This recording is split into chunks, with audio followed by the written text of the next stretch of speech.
શહેરમાં પહેલીવાર 35 વર્ષથી વધુની મહિલાઓ માટે ક્રિકેટ ટુર્નામેન્ટનું આયોજન કરવામાં આવ્યું છે।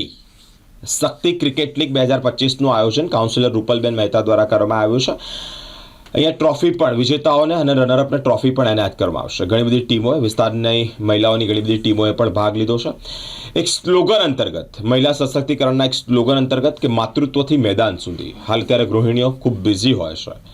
ઘરના કામકાજમાં, બાળકોના ઉછેરમાં, નોકરી ધંધામાં બિઝી સ્કેડ્યુલમાંથી પોતાના શરીર માટે ટાઈમ કાઢ મહિલા સશક્તિકરણ અંતર્ગત ફિટ થાય તે જ અંતર્ગત આ ક્રિકેટ ટુર્નામેન્ટનું આયોજન કાઉન્સિલર રૂપલબેન મહેતા દ્વારા કરવામાં આવ્યું છે। વડોદરા શહેરમાં જ્યારે આવા આયોજનો થતા હોય, ખૂબ ઓછા પ્રમાણમાં મહિલાઓના સશક્તિકરણના આયોજન થતા હોય અને ક્રિકેટ જેવી રમત રમાડવામાં આવતી હોય ત્યારે ઘણી બધી ટીમો, મહિલાની ટીમોએ ભાગ લીધો છે। ખાસ વિશેષ ઉપસ્થિતિમાં સ્પાર્ક ટુડે ન્યૂઝના વડા પરેશ શાહ સર પણ ઉપસ્થિત રહ્યા છે। સાથે જ તેઓએ પણ મહિલાઓનો જુસ્સો વધાર્યો છે।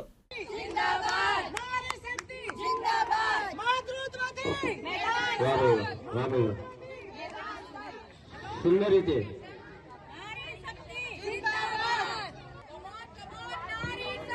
જિંદાબાદ જિંદાબાદ।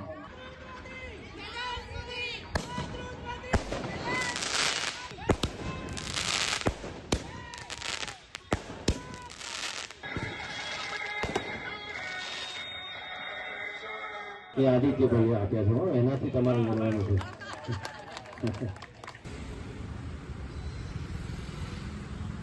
તરીકે મને ઈચ્છા થઈ, પણ એક બાપ તરીકે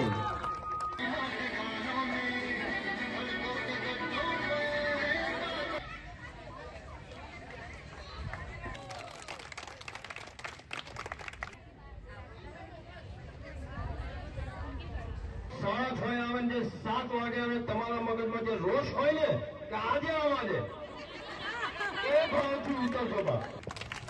અને બહેનો તમને તો ખાસ કહી દઉં, આમ તો બધી ગૃહિણીઓ જ છે, પરણેલી સ્ત્રીઓ છે। આમ તો બહેનો ક્રિકેટ રમે ને તો અમે ટીવીમાં જ જોયું છે। સીધું એડવર્ટાઇઝર બહુ મોટું નામ લાવ સમગ્ર ગુજરાતની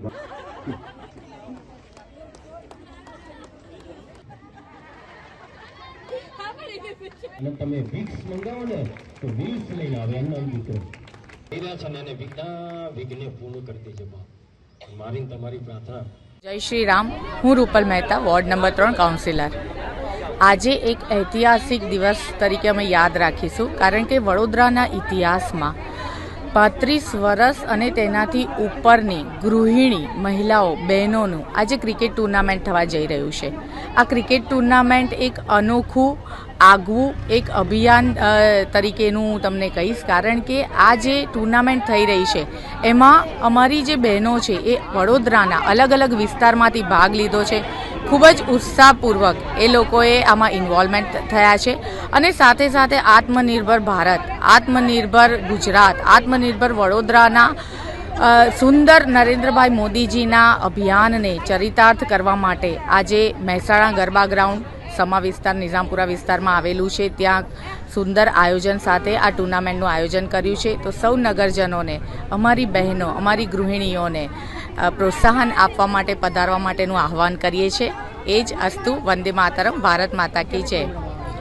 ટોટલ 12 ટીમ છે અને સાથે એક અલગ નજારો એ છે કે અમારી સૌ બહેનોને અમે નવદુર્ગા માના 9 નામમાંથી નામ આપ્યા છે ટીમોને।